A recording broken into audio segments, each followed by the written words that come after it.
good. Yeah.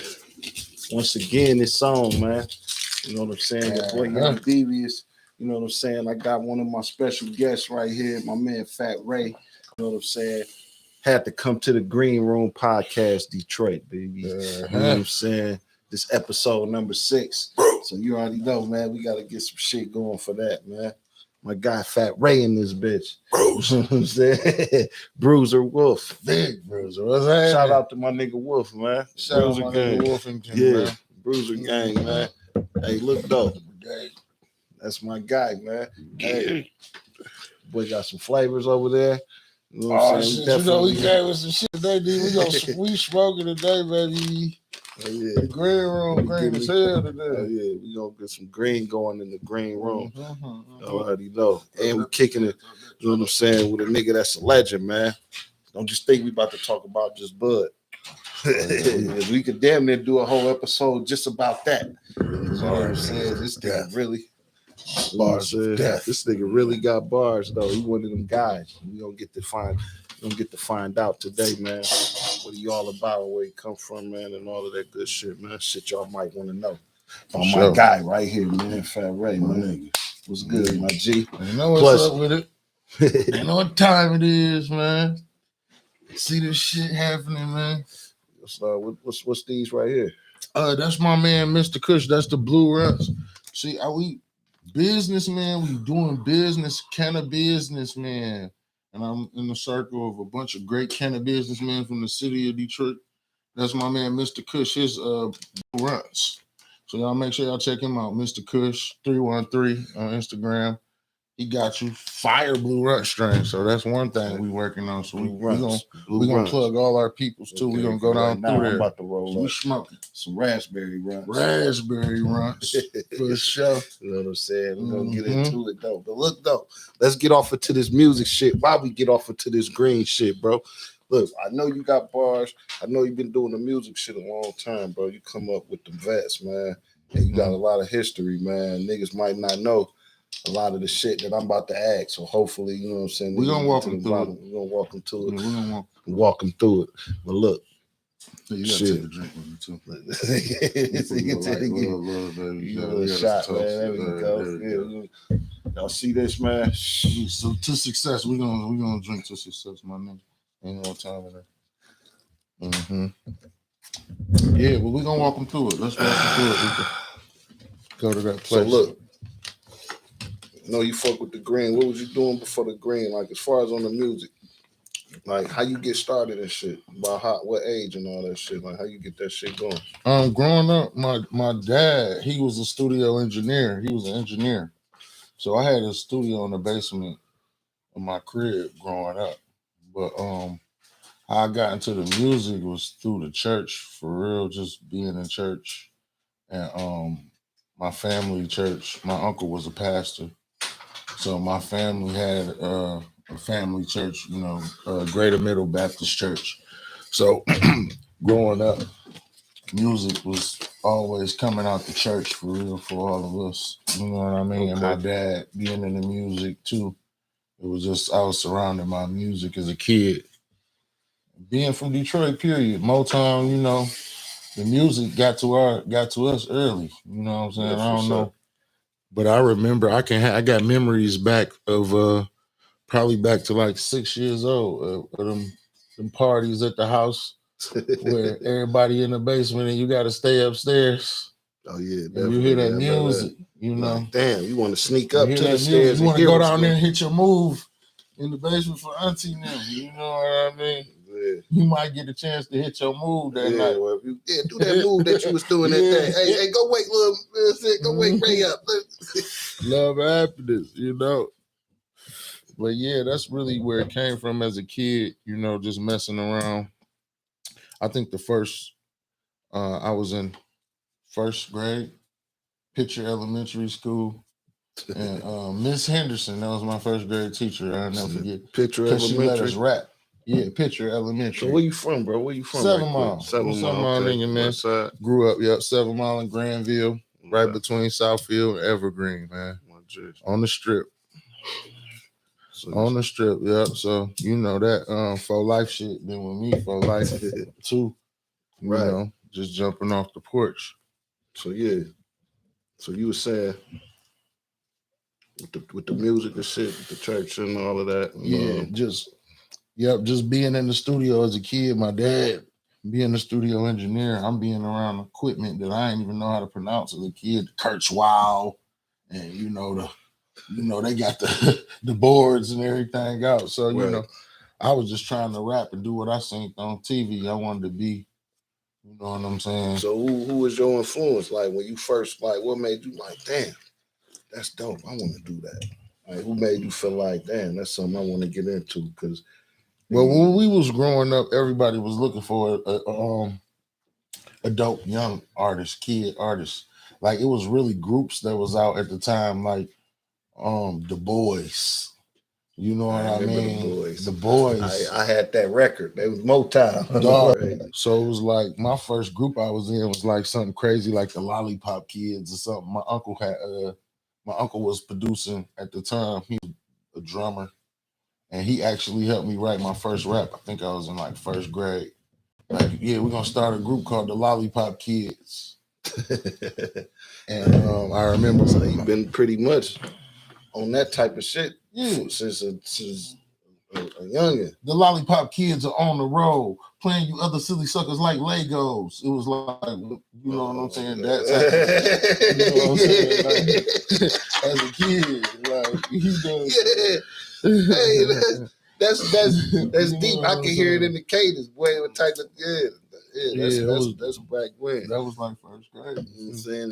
You ain't like, I ain't gonna say like you. I ain't no old nigga like that. You know what I'm saying? Niggas been. Oh no, in we came in the thick of it. You know what I'm saying? And that's good. You know what I'm saying? Because then I could think of other shit like everybody that done been in here, bro. That I had so far from Cliff Notes to Marv One to motherfucking great. Ill Will. Great, you know in their own right. Everybody who stepped on the stage is great. Miles, like these boys, man, these niggas been there and they all like Fat Ray, man. You know what I'm saying? He one of them guys too. Oh wow. So salute to me then, shit, because them motherfuckers is great, man. Bro. Marv One, he great, man. He been great since I met him. Mr. Cliff Note, he the first one snuck me in the Lush Lounge. Cliff? Yeah, Cliff snuck me in the Lush. I was too young to get in that bitch, but they was in there, boy, going crazy. They like, we gotta get you in. They snuck me in, and it was on since then, man. They've been popping with me since then, and stuck with me. So how you so that's pretty much how you met Marv and them, because you was with the Fat Killers and them too, right? We all met around the same time. It was just actually the first people that I met in the hip hop community for real was Il Uno from the Almighty Dreadnoughts. Shy Dog from the Almighty Dreadnoughts, Guilty Simpson. Then was my first interaction. My very first record I recorded with niggas was me, Shy Dog, Guilty Simpson, and Il Uno, and Getty. And a dude named Getty Crib. I know Getty.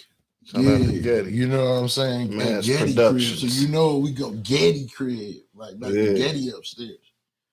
So, we was all going to the music exchange at the time. That was like the little spot where people was meeting up to rap. When I first came out, we was rapping on three-way. Right. A nigga call you got a battle on three-way. You feel me? We was battling for names. We was battling for everything, whatever it was. Right. If a nigga had your name, you had to battle for it. If a nigga thought you was sweet, everybody was coming to hear if you was sweet or not. For real. You had to prove. So you really pretty much started off in the battle shit. Like, the battling was just like, it was like that was the thing that battling was the thing that held on to what we do throughout the whole entire time. Right. It was just another level of rapping, but it comes out of being in the cipher. You know what I'm saying? And it's just something that's held on to hip hop. One of those things that's held on to hip hop's competitive nature throughout the entirety of it. Right. The competition, the bridge is over. You know what I mean? It's the no, it ain't that. It's this. It's the opposition. Right. Opposition has always existed. Exactly. When you say something dope, yeah, that's dope, but try this. It's Right. always that, rebuttal. So you pretty much, that's what I'm saying. Like, for those that don't know, shit, nigga, you been on what? 106 in Park. Oh yeah, I had the was luxury. champ. I had the luxury of winning on 106 in Park. I know how champ that feels. one go around, you know what I'm saying? A good little go around and shout out to my niggas, man, Mr. Cliff Note, on that. Mr. Cliff Note, that was all on his hustle, his ethic. He was one of the first Detroit rappers to show up on 106 in Park when we didn't know how it was done. I was on the block with niggas. I'm on the mile with niggas. We watching that shit. They like, ain't no nigga from Detroit never gonna be on 106. Ain't never gonna win. Like, and that's how niggas in the hood feel. I was around the super naysayers. Like, you ain't gonna do nothing but sell dope and go to jail with us. Like, nigga, that's what we doing. And that's what type of time we on. And you with it too. Wow. And I just wasn't never with it for real, bro. I never let nothing, I let nothing trick me off. I can't let nothing trick you off the streets, man. Flat out. And a lot of niggas in your life, they're gonna try to trick you off the streets because they never done just simply because they never done what you're trying to do. Exactly. So in life, I found a lot of times I just I didn't have no advice for nobody. Wasn't no advice nobody can give me. What advice do you give a nigga who trying to make a rocket ship? Right. Even if a nigga got a makeshift spaceship, it's like it's like a nigga who ain't never tried to make shit laughing at a nigga with a makeshift spaceship. Right. You ain't never folded up a paper to make a plane. That's what the whole shit has been. It's been us, the believers, versus the naysayers. And if you know already. You know what it takes to get on 106 in Park, and it's just a flight away. Yeah. When niggas in the hood be believing can't nothing good happen for them. It's traumatized by negativity. You did it though, bro. man. We did that. We did a lot of things though. Fat Ray came through that bitch. D, we've done a lot of shit. D, I know you, bro. I done seen you. I can speak for you because when I was there, you were there. So I can speak on your behalf and be totally politically correct because I know how deep cut. We ain't got to talk. It be these other niggas. Yeah, bro. But look though, nigga, it's some shit that I ain't know though that you said. Like, nigga, I ain't know, nigga. You got records with the Dramatics, bro. Like, how you pull some shit like that off, dog? Like, no, I was blessed as a kid, man. That's like saying you know what I'm saying? Like, you got some real classic shit. I ain't just say you got a joint with the Dramatics. You got joints. I did a couple records with the Dramatics, which was totally a blessing. As a kid, I was a young man at the time, and I was just, my dreams was coming true, and I didn't know how it was happening. It was just nostalgic how it was happening. I bumped into Dilla.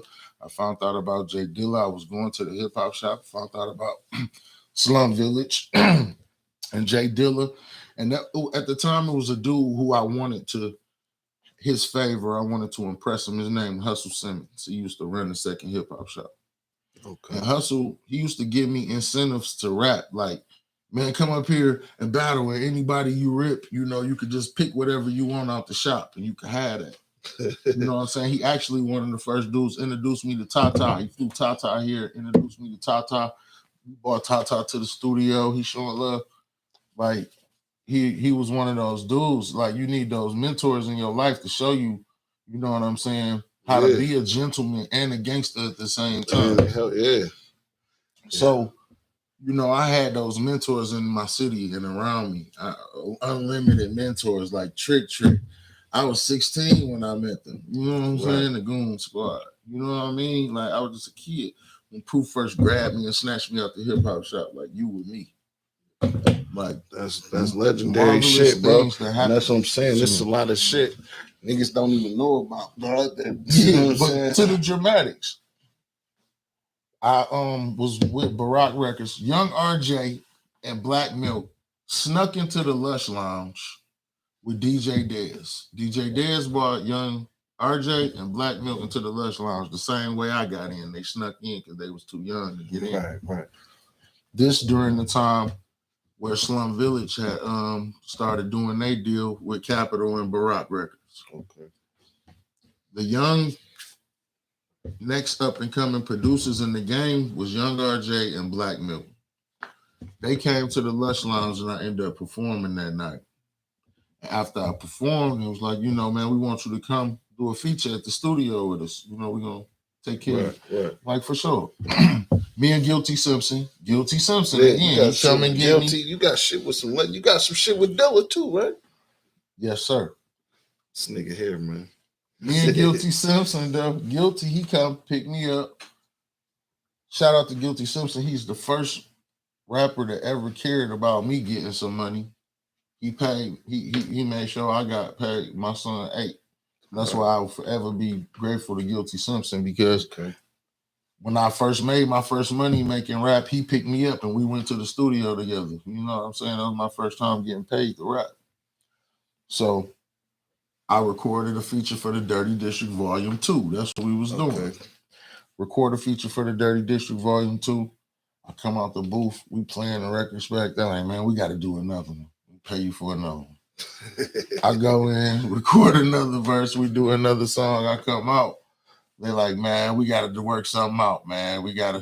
Hey, man, we look, need bro. You. We need you for that. We'll just do the EP. We gonna work it out. Right. Next thing I know, we a group. Me, Young RJ, and Black Milk. We be our gunner. And we making records, and we producing songs that's got this dirty grind Detroit new hybrid sound that ain't nobody never heard before, and it's crazy. It's some organic shit. And we catch fire. We recording. We up at Barack Records recording. One day I come in the studio and Uncle LJ from the Dramatics is in the studio listening to my shit. Listening to what we doing. He like, I want to work with y'all, nephew. Y'all got something. I'm like, what we gonna do? I go, he like, just get some Moet and everything gonna be all right. I go to the store. We go get the rosé. We go get some rosé. I think we bought a case of rosé that day. We go back to the studio with all this rosé Moet. So we bring the rose in. He like, we got bottles. He called the rest of the crew. So, man, we make this record right there on the spot, bro. And it's the coldest shit. I got a video for one of them shits too. Yeah, right? we shot a video for it. We shot a video for it. Hey, plug that shit, man. It's on YouTube, anything? Yeah, it's called Something Good. Be Our Gunner. Something Good featuring the Fabulous Dramatics. Featuring the Dramatics. Yeah. Or you can type in All I Need and it'll probably pop up too. Something Good is the name of the song, but it pops up All I Need. So, hey. But yeah, that's me and Snoop is the only 2 rappers that got records like that with the Dramatics, from my understanding. So yeah, man, that's some legendary shit, bro. So what made you get off into not even get off into, what made you stop taking, because you see the direction that battle rap going in right now and shit, right? You still be in the loop on that shit? I kind of fell off with the battle shit. I ain't gonna lie. I don't know how many current rappers. I got out of it because it got too overwhelming for me. You know what I mean? I done been in 50-man battles, you know what I'm saying, in one night for $500 or maybe $1,000. I forget. It's been different little shit throughout the years. It's always so. But one thing I noticed in battle rap, it was like once you slay, you can never stop slaying. Once you take a head, you can never stop taking heads, and you're always a victim of getting your head taken. You know what I'm saying? At your height. It's like kind of like UFC. Like, it's only a matter of time before you get in there. You know what I'm saying? Yeah, I feel, you know, some niggas just like the, you know what I'm saying? Some niggas like the thrill of the sport. Some niggas that took losses and still, you know, they still hold their. But like I say, battling is one of those things, like once you do it, it never goes away from you. The ability to do it. Yeah, that's what I was just saying. The ability to let a nigga take your name from you. Like, once I realized what we was doing, I'm like, oh no, I can't let niggas play with me like that no more. Yeah. Like, I was battling 300 niggas a day, and they all was just simply coming from my name. I went to Cash, dog. Every day, it's 6,000 students in this school. And everybody 6,000 out of this 6,000 student body, bro. Every day, at least 500 niggas want to battle me every day out of 6,000. Wholeheartedly, every hour on the hour. After class, in the lunchroom, it don't matter. Nigga, just look, bro. I'm late. So I wanted to get it out the way. I came in 9th grade. I'm like, any niggas who want to rap, come outside to the cypher after school, and we gonna deal with this today. Out of y'all 6,000 niggas, y'all not about to torture me every day. We gonna get to the bottom of this shit freshman year. So you gotta understand, there was seniors and shit that was totally offended by me. Nigga going for niggas nuts, I didn't care about I didn't care who you was or what you was doing or none of that. So what about so you be watching? You gotta really watch the battles and shit. Yeah. I be watching them because my man Jay Will, he always be pulling my shit on that shit. Nigga, you could, nigga, I watch it. Yeah. I love it. I love it as a spectator. And my nigga Marv One, he's accomplished so many great things, and it's Calico. You even, I watched you smoke some niggas for real. So, you know what I mean? In my own right, yes, I love that battle and shit, and that's how it's in my heart forever. But just the fun, just what I've been through with it personally, I can't let it take nothing else from me. It didn't really benefit me in no kind of way, or my artistry. It kind of took away from my artistry when I was trying to make songs, because focus on. Yeah, when I was trying to make records, I want people to really be able to. I don't care whether you like it, as long as you understand. Right. If you can say I understand or I feel you, then that's what that's all I care about, is that you feel me at the end of the day, because you're never gonna understand me for real unless you go through. You gotta live in this city almost a lot of years in your life, go through a lot of turmoil, pressure, pain, a lot of za to produce what you're gonna get out of me. Right. It comes out of the fire.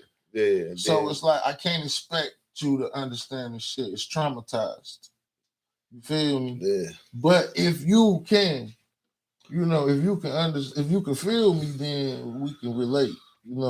Because I'm doing this shit from that place where I don't want no weak ass fans. Right, but see, it's like what I notice about you, bro. You one of the niggas that's like, you be moved. You got a certain lane and shit, bro. You know what I'm saying? But your wave is crazy. You know what I'm saying? Because it's like you blend with the underground, with the hip hop, but shit, you known and respected by the niggas that's kind of mainstream on the scene and shit. You know what I'm saying? I fuck with you. I remember that one day, I'm like, damn, dog, how this nigga. I'm like, bro, you gotta plug me in on these little circuits, man. I gotta show what it is, dog. It's I'm gonna tell you what it is. You did a show in the metaverse or some shit. We had us do a show in the before I even knew what that shit was. We go to an event, nigga. It wasn't even no motherfucking people there, dog, but it was people there. Mm-hmm. Like that. We rocked in the metaverse before any of them even knew who it was, right? That's crazy, bro. That just goes to show how this shit really works. But that's how my whole life is, like that. It's like that very thing. See, I'm gonna give it to you like this. The whole game is Hollywood. Hollywood is just a state of mind. You know what I'm saying? My dog said it the best. Hollywood is just a state of mind. So everybody's Hollywood for real. I watched them all get I watched all these niggas get a bag. I watched everybody go through the door that they went through, and I watched them all get a bag. Right. And at the end of the day, they all know me. And we know each other, and we in a good place with each other. But I don't exist in their world of entertainment because I can't. They can't allow Fat Ray to terrorize their world or the end of their fans.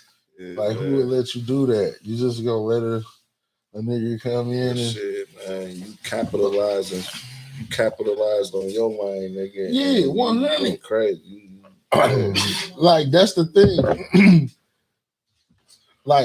Every nigga who tell me they fuck with my music, I know they're not lying and they real niggas. Yeah, and that's the thing. A lot of people don't know how to target they right fans. A nigga make music and be trying to target the wrong fans and be wondering why they shit ain't hitting the way it's supposed to. And you want to know the really shit of all is when I say I know my fans is real niggas. Dog, 40, at least 30 to 40% of my fans is white. But they real niggas. It be the craziest shit. Yeah. I know my lyrics to the T. Yeah. And know exactly what place I'm coming from when I'm talking that shit. And respect that shit. And that alone makes you like, dog. That's why I appreciate my fans so much. How many projects you got, bro? I never really looked at it like projects. I never really counted the projects that I've been on because I've been on so many different people's shit. I collaborated with so many different people. But personally, my own projects that I done and released, like myself, two. Perseus. Well, no, I got the lunchroom. I put out Bananas Volume 1. I'm sorry. Yeah, I got a couple that I released myself. Bananas Volume 1, which most of the people who got that, they said that they couldn't even keep it. Like if somebody stole it from them or something happened and they always wanted another physical. Bananas Volume 1, that's the Gorilla tape. Okay. Now, if they go back and do the history on that, they'll see I was the first one with the half King Kong, half my face on graphic. Okay. I was the first one to do that. You know, can you picture this? Shout out my man Clay. Can you picture this? He was one of the gurus in design across the board in the world. Like he was doing this shit back when you ain't know what to do. Still doing it, you know. But yeah, I did the Gorilla tape, the lunchroom, then Perseus. Yep. And then Santa Barbara. So four. Okay. 4. Out of those 4, well, probably the last one, I would say, which one would you say, like, you feel the most comfortable, you feel like would be your best body of work? As far as my best body of work, see, I've done a lot of shit. Like the first shoot, like from the Dirty District to just overall, like life. I don't see, like me and Black Milk did some shit called The Setup. Okay. Right.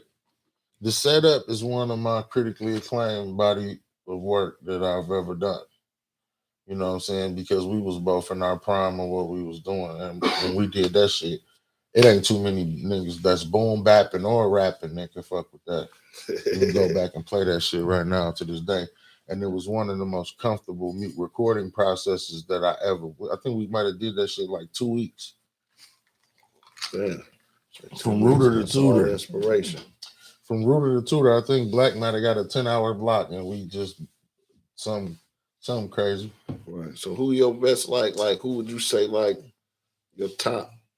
And I'm gonna say this word because niggas get, you could get these shits confused a little bit. Who is your top 5 MCs in the game? In the game now, actively now, or of all time? The city. I'm gonna say in the game. Like past or present, or like of all times. Like of all times. All time. Like if I had to make a list of my top 5, dead or alive. Yep. Everybody say Pac and Big. I feel we're gonna exclude them because that's everybody. You know what I'm minus saying? Pac and Big. But like I say, because a lot of the people who say Pac and Big wasn't alive when Pac and Big was here. They never seen Tupac.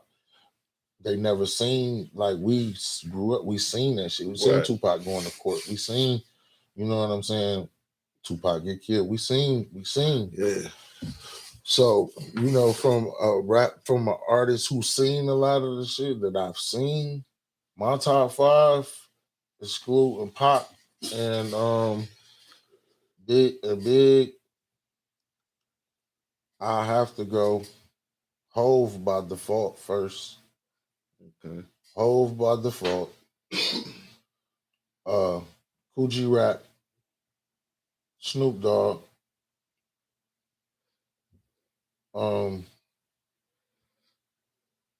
See, this is where it get tricky. This is where it get tricky because it's a lot of Detroit goats that deserve, in my opinion, more accolades than a lot of niggas because they fathered these niggas. Like, I know niggas like Jack Frost, niggas like you never heard of before, who Tupac went up to and bowed down to Jack Frost. Like, hey, shout out Jack Frost. I know the real Jack Frost. That's why I first started recording that with at the I know Mossy Ski. You feel me? From Detroit's Most Wanted. You know what I'm saying? One of the gurus, he just passed away, Soul Man from AWOL. You know what I'm saying? That's the first beat I learned how to rap to. You know what I'm saying? Let's put suckers to sleep. Boom, shish, shish, do that. Boom, shish, shish, do that. I used to make my sister do that shit so I could rap. Just do this, sis. Boom, shish, shish, do that.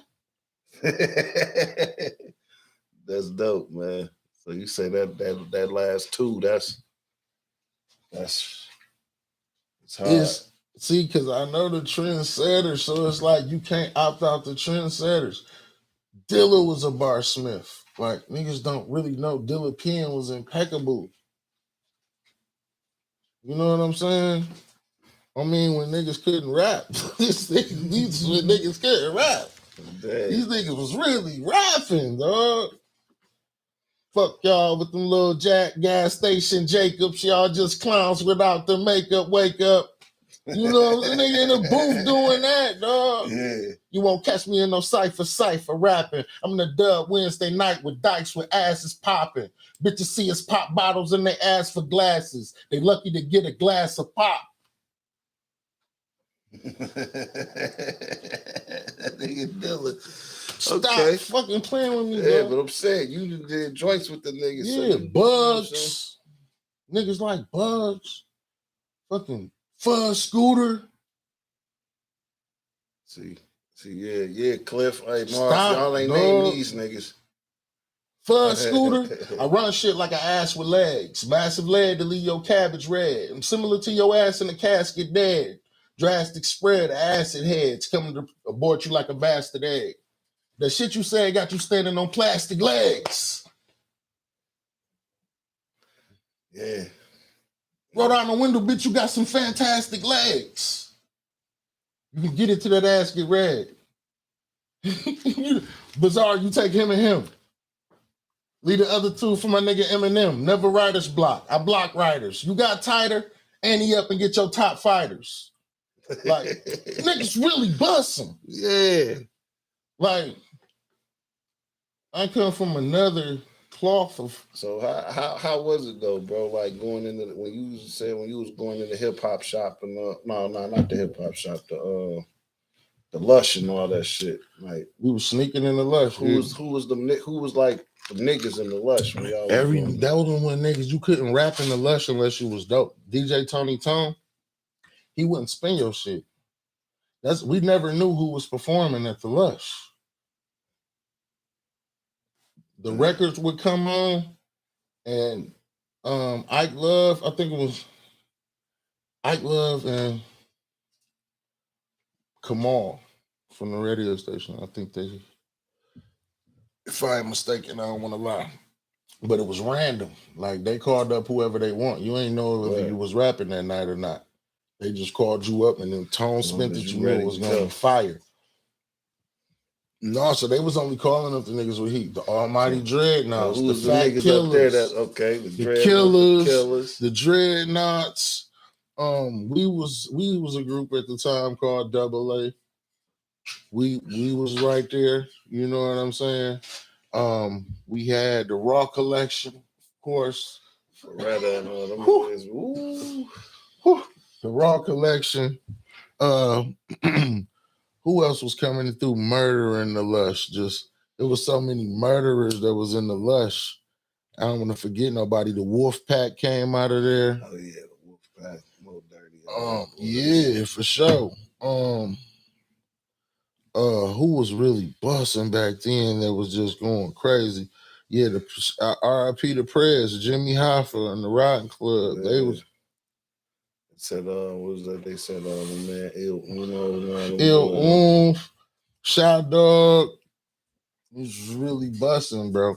Really bringing their bars. And you couldn't be around if you ain't had bars. Marvin them, Marvin them had real showmanship. Like they coming on stage throwing Doritos in the crowd. They got duffel bags full of snacks, bussing, eating snacks on stage, like that killers, nigga. throwing Doritos and shit in the crowd, like killing shit. Like this was like the beginning of D12 and niggas who was really rapping, bro. Really barring and really being creative and really pushing the boundaries of what a nigga gonna say, dog. What you gonna say next? Right. So who you think some of the niggas, like, as far as yourself, I'm saying, besides yourself, like some of the niggas that's still keeping it going from that time, like as far as from then to now and shit? It's a lot of us that's left. Everybody who was still doing it then, pretty much that was cold with it is either legendary right now or still doing something of their own nature in the realm. You know what I mean? Yeah. Or got their own little artists and stuff like that. Like I said, I watched everybody get their bag. You know what I mean? I watched everybody make their deal. Man, that shit, yeah, like that shit good to see niggas still thriving, man, keeping it going and all that. What you working on right now, bro? I got my new project that I'm about to drop, man. It's gonna be coming real soon. Real soon. And it's gonna drop on the Bruiser brand, Bruiser imprint, Bruiser Brigade. Shout out my brothers, man. That's really what I've been on, period. You know, I'm on this bruiser shit. We've been bruising the whole time. Bruising, man. Yeah, me, Wolf, shout out my brother Wolf, JUS, you know what I mean? My man Quentin Ahmad the God, Danny Brown, the Loopers. We got the Bruisers.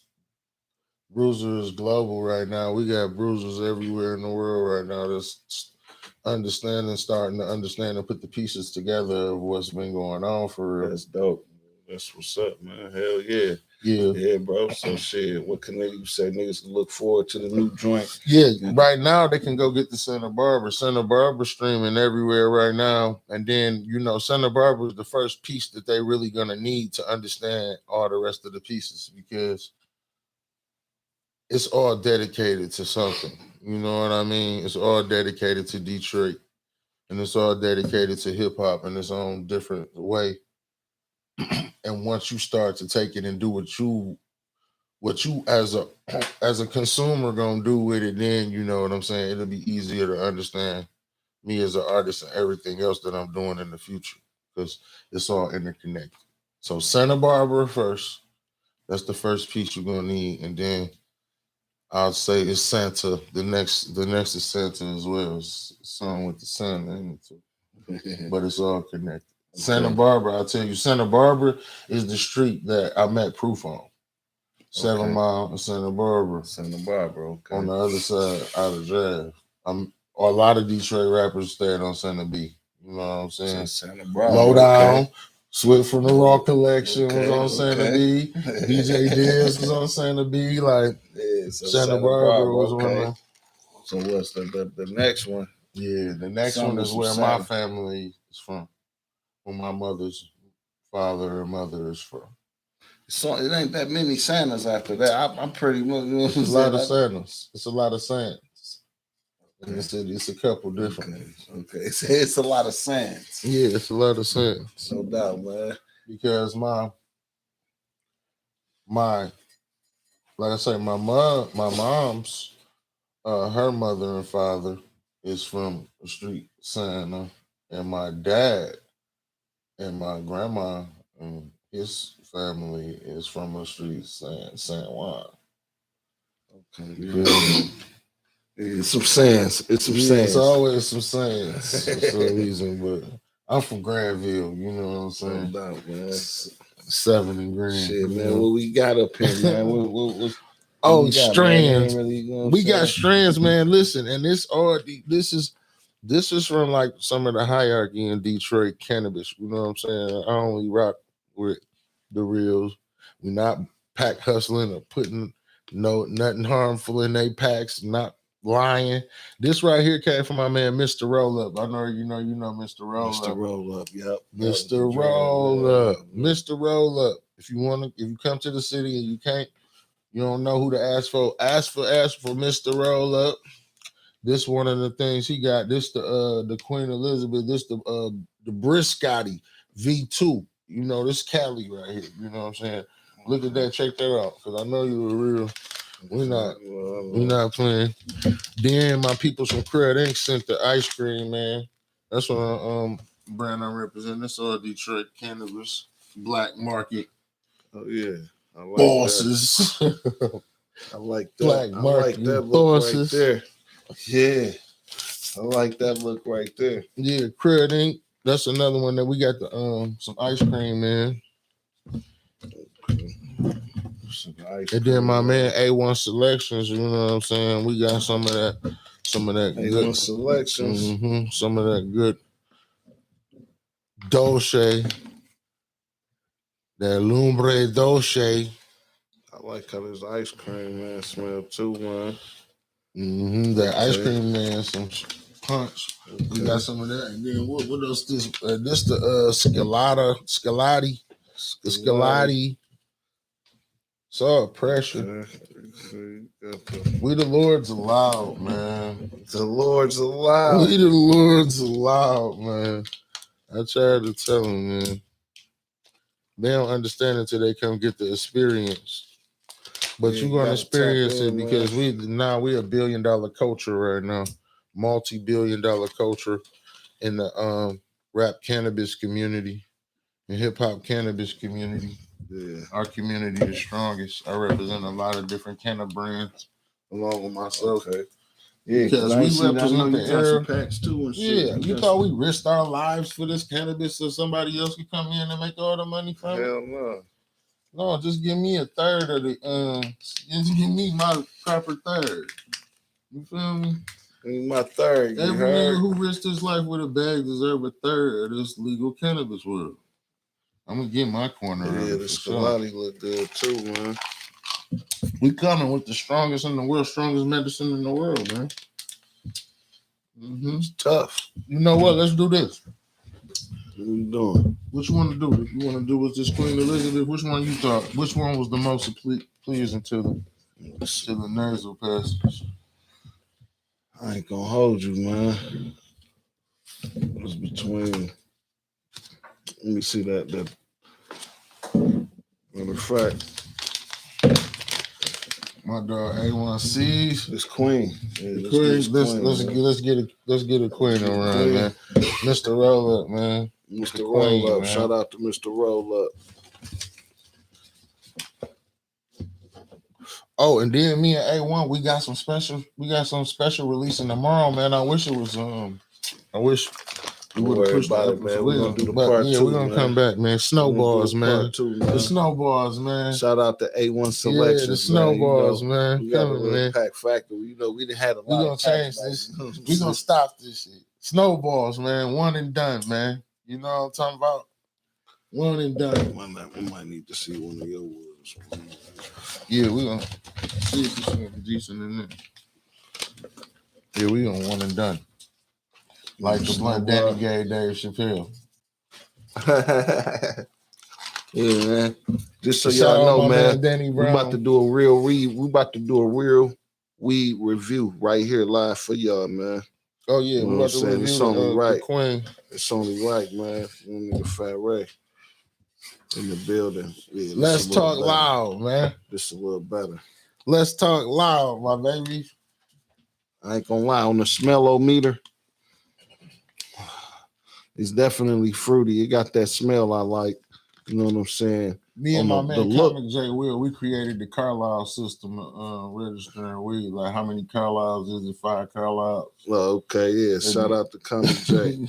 and because I know they be doing the weed bar shit. Shout out to my nigga Jackpot. That shit 5 Carlisles, dog. That shit 5 Carlisles, so it's like 3.5 or 4. This shit here. Yeah. We about to see right now, man, because you know what I'm saying? What you think about that raspberry? I like it. Everything we've been blowing so far. I ain't been all unable to talk yet. I want to be unable to speak though. I've been able to contain like some of these strains. Like man, I ain't smoking if I ain't choking shit. for real. We had some shit called coochie runs. The coochie runs. Yeah, I had that. I partook in the coochie runs. My man A1 blew too. He blew the coochie. The coochie run. And they had some titty runs. Titty runs. You see it? Yeah, they playing with the white body. runs with the titty. Mm-hmm. Mm-hmm. I'm about to drop the ankle runs. Fuck it, I'm gonna come out with the torso runs, man. For real, strain, city, everything. We got to start branding and marketing everything, man, because that's our way. You know, we I'm looking at it. This shit. I'm looking at it. You got that. You got that. It's on there. Yeah, it's on there. It's on there. Got that frost. It's on there. That Appalachian Mountains is the Appalachian Mountains is on there. Got that Jack Frost on there, man. Shout out to the Mo boys. You know, I know some dudes, they really going to the bowels of South Africa to get that Durban poison, you know. The real Durban. Real strain hunters, you know.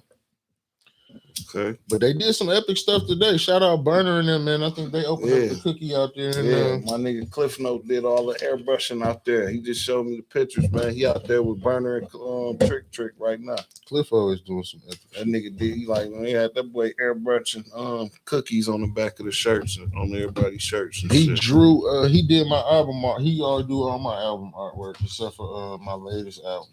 What's the history with you and Cliff, man? How y'all boys start rocking, man? Like, you know what I'm saying? Man, we went to Cass together. We went to high school together, and Cliff was one of the upperclassmen.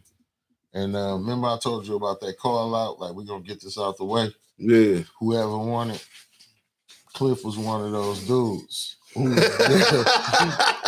was there every day, and he was not backing down, bro. I dealt with a lot of the seniors. It was like we boiled it down to like 3 or 4 cats out of the 6,000. It boiled down to like 3 or 4 cats. Cliff was one of the cats. Yeah, he was one of them dudes. He was relentless every day. He's not going away. So we're gonna have to make each other better. It's like the steel sharpen steel type of thing. Yeah. So that's what it was. And Cliff, you know, he was around in the rap circuit, so he was like, I gotta say, he was like a big brother to me. I ain't never really had no niggas who was like my big brother, because I'm my mama only son. Right. But Cliff, no, he was moving around, and he brought me out. He got me out here, snuck me in the lush. He believed in me the whole time. You know what I'm saying? Yeah, that's real shit, bro. Always showed me love and been a brother to me, like every opportunity that he had. Yeah, that's like my man Killer Will, man. Shout out my nigga. So shout out to my man Cliff. No, I love you, my nigga. You know what it is for sure. Double A all day. He had a crew, Double A. Like I say, they was the older dudes in the school at the time. I was rated lyrical. You know what I'm saying? And you know, they just took me in. They accepted me. Him, my man Massive, Kill. You know what I'm saying? My Ali. You know what I'm saying? At the time, it was like 5 of us. Okay. And we was going around together. We made a tape together. We was going around together. Just all the battle shit. And every battle that we went to, it always ended up being me and Cliff having to battle each other at the end of the damn battles anyway. You know what I'm saying? It was always that shit. So, you know, that was crazy too.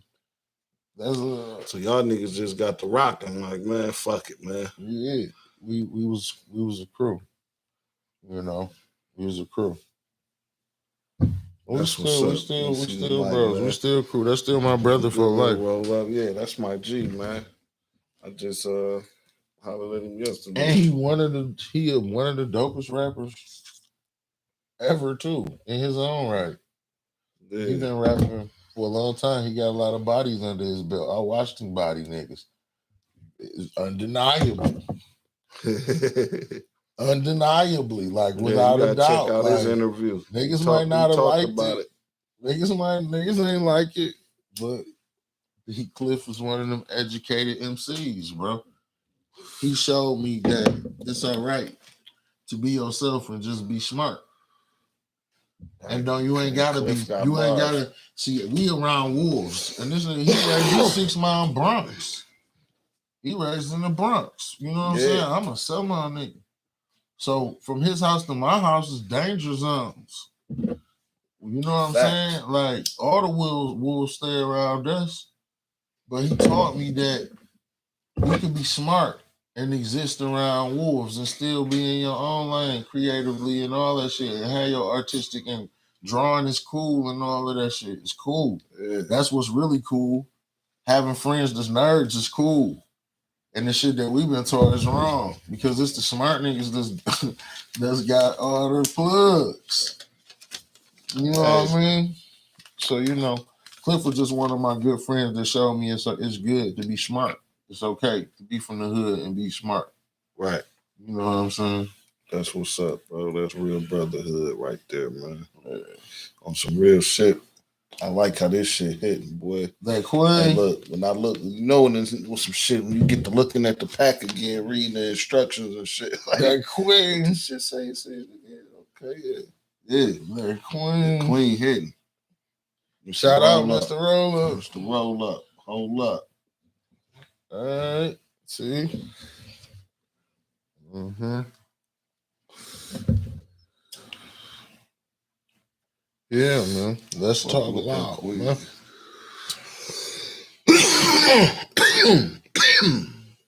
I'm fucking with that Queen, dog. What's some of the strongest weed you done had, though? Man, the Mike Tyson that told from the Tyson Family Farms was strongest dog shit, man. The cut of toad I smoked in California, man, that was like, oh, okay. I got a phenome out the Shabinsky's. I don't know what phenome Shabinsky had in there that day, but it was punching. My favorite strand of lemon cherry jelly, of course. Yeah, of course. You know how we rock. We started that. We started niggas chasing. Niggas is man. Hey, bro, man, that lemon cherry, man. We started niggas loving. No, you hip to that. If you like that toad, you had that Wosi Wo. I ain't had the Wosi Wo. See, you just pulled one out of me, bro. Tyson got the Wosi Wo. Oh, see, it's from somebody else. Jeanette, top shelf cultivation. Okay, nigga. If you think that toad strong, well, I would THC wise, that was the it could have been a placebo. Don't get me wrong, because that was the strongest THC levels that I seen on some weed. Was the toad. I got a container, and because it was strong, I might have just gave him the points.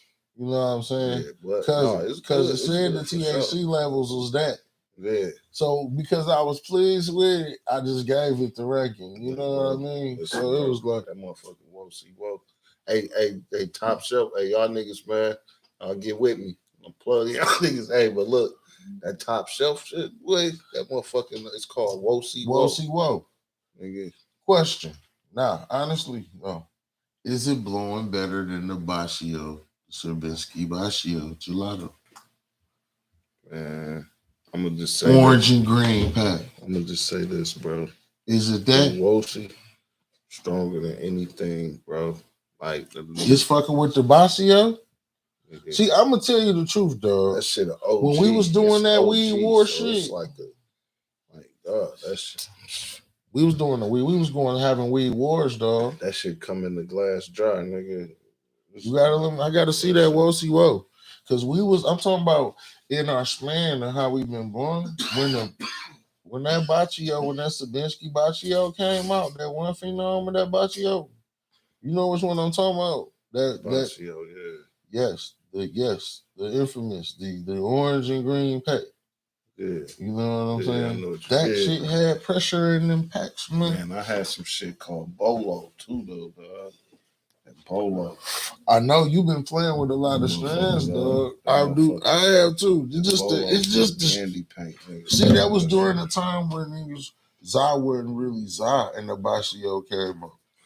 Right. That's why it's one of them ones that I had to use as a gauge for all the other exotics that's out, because that was one of the first ones that was really with the lemon cherries and the Billy Kimbers. And that's what I was gonna say. It was lemon.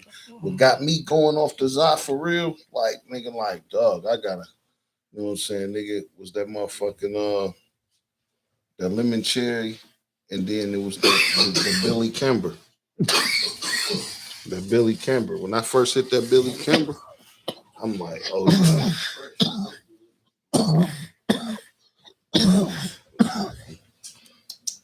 Yep.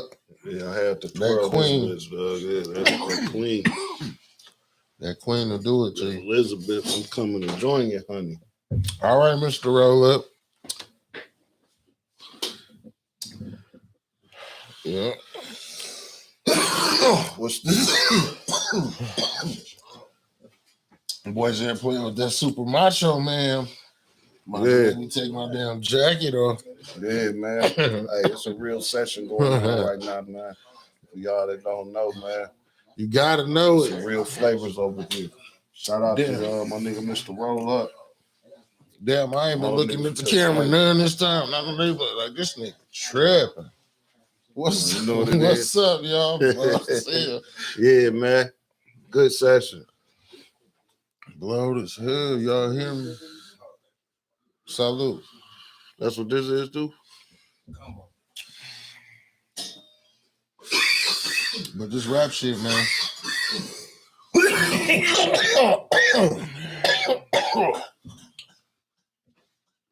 We at the point in our lives where it's not no out rapping me, man. They can forget about it. I'm not no out rapping, man. It ain't even no. It ain't even. That's what niggas don't know, man. It ain't even none of that. Like, it ain't even none of that. It ain't even about that no more. Now it's about marketing and promotion. Right. And core fans and targeting, and logistics and crunching numbers. Because everybody niggas the name, everybody that's, you know what I'm saying, everybody got their own little lane, man. I miss the good old days when you had the cipher, man. We had the cipher, man. You had to yell to be heard, man. Yeah. You was timid. You wasn't getting in it. You had to sweat to be heard, man. And it's crazy, man, because I remember them times, dog, and I used to be, I was still on the porch at the time. I'm just like, man. You had to really rap, man. I just went back to a bar and I was like, damn, hip hop is really transcending dog. Remember that song, Ain't No Half Stepping? Like, ain't no half stepping. Back then, dog, was letting you know, like, you gotta really step, bro. Ain't no half stepping out here. Like, niggas say you gotta really step. That now these little young niggas, now they be thinking they came up with some shit. Like, dog, you don't know. Your uncle was a stepper, like his daddy was a stepper, like niggas been stepping on shit. Niggas stepping. Ain't no half stepping. They told you back in the day. Real steppers, man. Real steppers. Niggas stepping out here. But yeah, you gotta know. You know, you just gotta know who you dealing with. You gotta know who you dealing with. And it didn't shock me until my dreams came true. So I understand, you know what I'm saying? What happens when your dreams already come true? Right. And you just hear losing loved ones. Like, my dreams came true as a kid. Like, I got to work with Dilla. That was like rapping with Hove. Shit, what it do, man? Shit, it turn you into a motherfucking. Shit, it turn you into a teacher, nigga. And shit, you damn near. Shit, you can make other motherfuckers, help other motherfuckers' dreams come true. 100. Giving them game. 100. 100. from your experience and shit. 100. You know, I've always been, try to be an example for our, for our community, and niggas know you call me, I'm coming, and I'm with the love first. If it's love, it's love, man. And that's where, like when niggas don't be understanding, man, that's where it count the most. Because niggas don't be having nobody to give them the love or show them the way. So when they feel like they got it on their own, nigga, they, man, fuck them niggas. I ain't listening. And then, shit, it be like young niggas or the new niggas against the niggas that's been in the game. Or whatever, you know what I'm saying? And versus niggas pulling the niggas into the game and them doing the same and teaching them how to keep it going without interfering with what they got going. Exactly.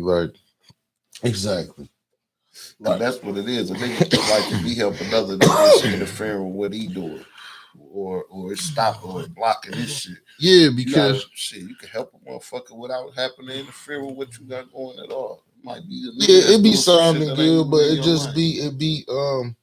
it be goals, dog. That's all it be at the end of the day. It be goals. What goals do you have for yourself? And a lot of nigga goals for themselves, dog. It simply be to, and it's crazy, but it's like that. But it be to come up so they can stun on everybody else. And that be the mentality that, you know what I'm saying, get a lot of dudes to the point where it be at, because they just wanna ball on everybody. Right. But a nigga goal would be to do that if ain't nobody really did shit for him to show him the way. 100. But that's the thing. You can't be mad at him. But why would that be in your passions? Exactly. And I be dealing with niggas and that be their passions. Like, I just want to shine on niggas. Like, you just want to ball on niggas. Like, you want to, so you can stunt and run off into the sunset. Like, that be their goal, and like to get out the hood so they can, live some luxurious life somewhere else where we don't exist. Like, or, where the hood don't exist to them. Right, stun on the niggas. That be their goal in life, to come up out the hood so you can stun on the niggas that you grew up around from the hood. And that be a perpetuated cycle. Right, but these are the same people that you need to support your shit that got you out of there. See, boom, and then that be the mentality that they want nigga to believe. Well, really, it's only one gatekeeper, and if you good with him, you good, period. And the rest of life is just a social experiment once you get right with the creator. Bang. You get tapped into the unlimited strength. Why, you ain't never gonna be weak again. You ain't gotta deal with nobody to be strong. You know where to go to be strong. Right. Like the plug. You got the plug. When you plug, you don't care. Like the cartel don't be. Right. The 1% don't be caring, bro. They don't care. Why would you care, bro? You own 75% of the world resources. Right. You're a 1%er. Like, so imagine if 1% got 75%, then that means that 99% got to fight over the remaining 25%. So we only had access to 25% what the world really got for to start with. Because the 1% got the rest. So this is a social experiment about who you know. Who's the richest person that you know? Wait, hey, don't just think niggas hot, man. Niggas really be thinking, man, and pondering, man. That's some shit to think about. You know how they do. You only gonna be as rich as your friends and shit like that.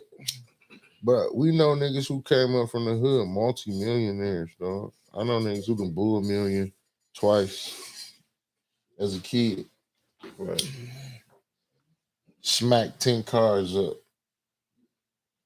Just the menaces. It's like this, bro. I grew up with the straight up menaces, dog. It's like this, bro. Like, you gotta try to be around niggas that's doing better or smarter or in a better position than you. Because either either two things gonna happen, nigga. Either you gonna pull them down or they gonna pull you up. And 9 times out of 10, the nigga that's up will cut you off before you pull them down. So you be to learn something and got yourself on a level where you trying to be, bro. Exactly. That's the whole point. And level. That's what it is. Knowing what you're trying to learn. Knowing what you're trying to learn and what it takes to acquire that skill. Exactly. What it takes from you.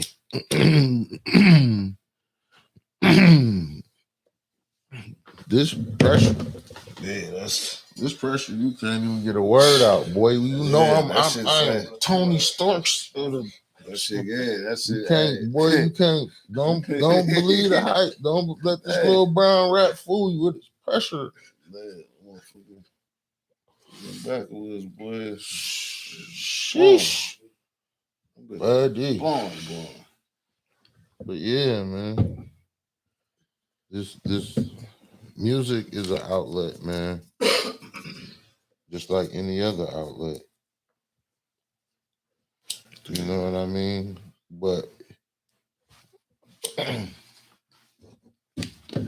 they got a 1% to that too. Yeah, so you know, bro. Same shit, bro. You know. So if it's something you could tell these niggas out here that's trying to make it, bro, what's some advice you would give a nigga, man, that's up and coming, trying to get his shit popping?